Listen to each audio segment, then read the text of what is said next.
Good morning, my friends. Welcome to this episode of Happiness After Codependency. I'm Marshall Burtcher, and I help codependents come to know, love, and love who they are. Help them accomplish that by restoring their safety, their sanity, their selves, and then helping them move into understanding their value, their voice, and their vision, which gives them the foundation of being who they are, and go on and create happiness and well-being in their life because, well, that's what most of us want. We want our freedom back. We want our power. We want to have ourselves back. We want to live a life that we really enjoy. And that's what I help codependents accomplish. This episode is episode number 2 of the Personal Power series. Today we're going to be talking about how we respect your power by ending what's called the I.D.D. cycle in our thinking and how we relate to our power and others. So before we get to that, I need to invite you to join the community. The community is your safe haven here on the internet where you can find tools, guidance, and support in your journey back to yourself, back to your freedom, back to your well-being and happiness. The link is above on Facebook, below on YouTube, and if you're listening to this via podcast, it's in the description below, or you can go to www.freetheself.com and click on the menu option, the community above, or just Google me, Marshall Burtcher, and it'll take you straight to that as well. So I'm excited to have you guys here. I need to get this shared out to the community so that our 4,000 members there and us can all join together and make this happen. So let me know how you're doing. In the comments below, let me know what you get out of today's training. And I'm going to click a button, and things have happened. Excellent. So nice to see you all. Welcome. So, personal power number 2. Respect your power by ending the IDD cycle in your thinking. So, codependency, we have a bad habit of orienting ourselves towards other people. Our power is determined by the approval or rejection or disappointment or happiness someone else feels about it. Our power is limited by what they think we should do or have or want. Our power is weaponized against us with the threat of abuse, neglect, being discarded, being attacked, things like that. Our power, for the most part, has been minimized. It's been demonized. It's been vilified. It's been ignored. It's been denied through the spectrum of our experience in dealing with toxic relationships. And the reason why is if we were in our power, then we would be executing boundaries, and then other people wouldn't be getting the supply they want from us. And so one thing toxic individuals tend to do is target our power by undermining our confidence in ourselves, our confidence in our reality, our perception of what's going on, and get us to question ourselves. And do that through a number of different techniques, like blatantly attacking us verbally, emotionally, or physically, putting us into a freeze state, which disrupts our brain's ability to protect or to access our power and protect ourselves, to then gaslight us to high heaven, making us question our own reality, our own recall of events, our own take on things. 3, they can shame us for advancing ourselves in what really matters to us, for basically taking up the space of our own success, our own well-being, our own skills and talents and desires. And 4th, we can be neglected in our power by not being seen or recognized in it, not being celebrated in it, not being pointed to it. This is often a result of parenting, where the parent is either deliberately or unconsciously not helping the child understand that child's personal power, take ownership of it, and become responsible to it, and use it in a way that benefits the well-being of the child. So our relationship to power is very painful, very contorted. And so it's no wonder that we have a pattern with power, our personal power, our personal ability to make change and do things in our world that shows up. I call this the I.D.D. cycle. It's very similar to the seduction, abuse, discard cycle that we go through with narcissistic abuse. But this is a cycle we do internally to ourselves in relationship to others. And the first part of that cycle is called idealization. We idealize the other individual. We make their results, their success, their persona, their personality, their person more important. We elevate them on a pedestal. And this elevation or inflation of this individual has an adverse effect. It devalues us. To raise someone above us, we must pull ourselves down too. So we move into the second step, which is devaluation, where we put ourselves down. We discount our skills and capability. We ignore the results we've produced in our world, especially in things that we have skills and talents and expertise in. We ignore the feedback we receive that's positive and empowering. We displace it. We don't want it because it contradicts this internalized sense of self, this root conclusion that says, I have no value. But they do. So we idealize them. We make them an authority. We make them special. We make them powerful. And we make ourselves powerless.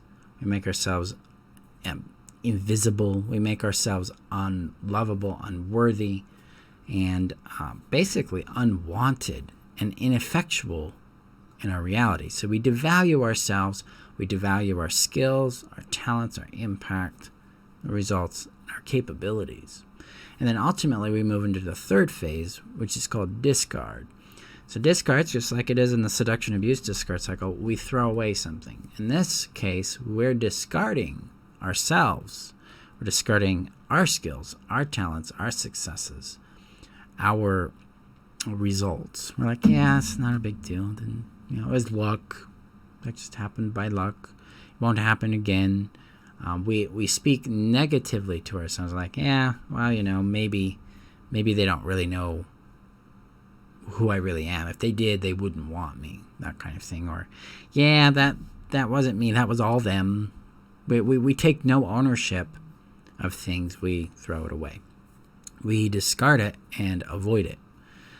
This traps us in a dependency on that person we've idealized. This is a function of euphoria. We've idealized them, so they make it safe for us to have, be, or do certain things, especially if we get their approval. Because if I'm getting that person's approval, then, okay, I have value, so now I can do these things. I have worth, so I can actually own what I'm doing. I have safety, so I can go out and be myself.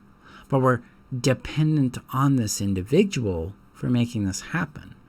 Now, this comes from that part of ourself that has not matured into its fullness, into its adulthood, into its own person.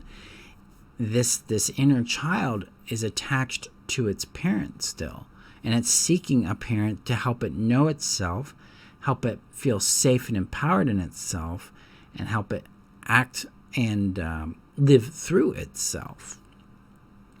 And when we don't have a parent system or a family system that supports us in discovering, nurturing, and building confidence within who we are, we don't mature into that. And then we bring this immaturity, this need, into peer relationships, into romantic relationships. And this is where we get hooked on the other individual, hoping that they'll make us whole, that they'll make us worthy, that they'll complete us. And this utterly disrespects our personal power. We don't know that we're doing that. We don't know that this is what's going on in the background because we haven't had contact with our personal power to know this. Instead, we've been fawning in other people's power. We've been reliant on their power in order for us to feel safe enough to access our own. So it can feel a little blunt, and if it is, I hold space for you there, because it can be challenging to confront that I'm actually idealizing them and devaluing me and then discarding me. That can be really confronting.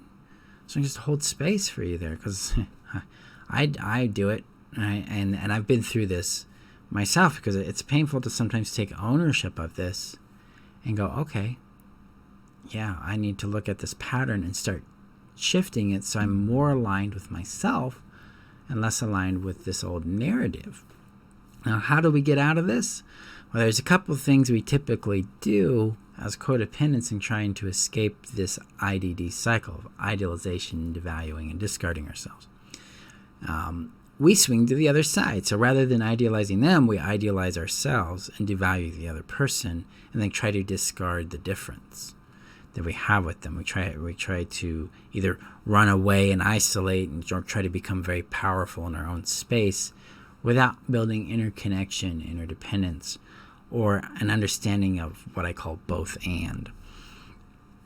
So sometimes we swing to the other side and try to become ultra independent, or what's called counter-dependent to other persons in our world. The reality is the place where healing and nurture and power comes in is from a interconnection and a mutual respect of power, of personal individuality, of applying value to ourselves at the same length and value, or applying value to ourselves in the same measure that we apply to others. So if I'm valuing person A's work, I am also going to value my work too. That doesn't mean I'm like overshadowing or like, hey, I do this too. It's more like, that positive affirmation, that positive warm regard, that loving feeling I have towards their work, I give myself as well. I speak to myself with kindness and with an inclusive language, which should say, oh, I love their work and I love my work. There is a confidence and respect towards my work. It's like, oh, I respect its value. I respect its impact. And I respect their value and their impact. And I leave it at that. I don't go into a comparison. I don't go into a judgment about it. I leave it as a matter of fact perspective. It's like, respect. I can respect it, I can value it, and I can leave it alone. That way, I'm not idealizing them or myself. Instead, I'm acknowledging what's real. I'm acknowledging what is in reality. It's a sobriety that I'm accessing there. Approaching this in a sober, clear way of respect towards myself and to them. This allows us to see each other, to value each other, and to recognize where we fit and where we don't, and how we can serve each other from our dynamic nature, from the things that we share, and talents and gifts and insights and guidance. Because I talk a lot with other coaches and mentors and therapists that do what I do. And we have different points of view on things that inform each of us on a larger perspective. We get a more complete view of what's going on. That doesn't mean I'm better or they're better. It means that we are adding to the expertise, the well-being, the success of each other. That's that inclusive view, that there's room enough for everyone here to succeed and to thrive in their specific areas. That's the magic of this. And it's also a fundamental respect of our personal power. When we respect our personal power, we exit the need for someone else to validate us. We exit the need of being dependent on someone else's power to feel safe. We enter the world of our own personal self-validation, self-confidence, like, I have my back, I believe in me. I enter the world of my own personal power, where I can make choices and actions and receive results and outcomes that I want from those choices and actions. I become a direct creator of my own life, and I become a little more independent from other people's approval, rejection, and disappointment. Their points of view no longer have significant weight. They may still have some weight, but ultimately I'm the one making the choice and action because I'm following my own wisdom, my own insight, and my own desire, not theirs. This helps us stay in our yard, helps us occupy the space of our own personal sovereignty, and that ultimately ends codependency, and this unmet self starts to mature into the adult that it's always been designed to be. We become more of ourselves when we exit the idolization, devalue, and discard cycle around our value, around our skills, our results, our place in the world. We start to respect the results, the skills, the talents, the person that we are, and respecting that of others. So this is how we stay in our personal power ultimately come to really succeed in the things that matter to us, because now we're choosing things that matter to us, not choosing things that make other people happy. So there you go, guys. That's today's training. Thank you for being here. I appreciate you. Remember that you're worth knowing, loving, and keeping. And I will see you guys in our next training. Have a great day.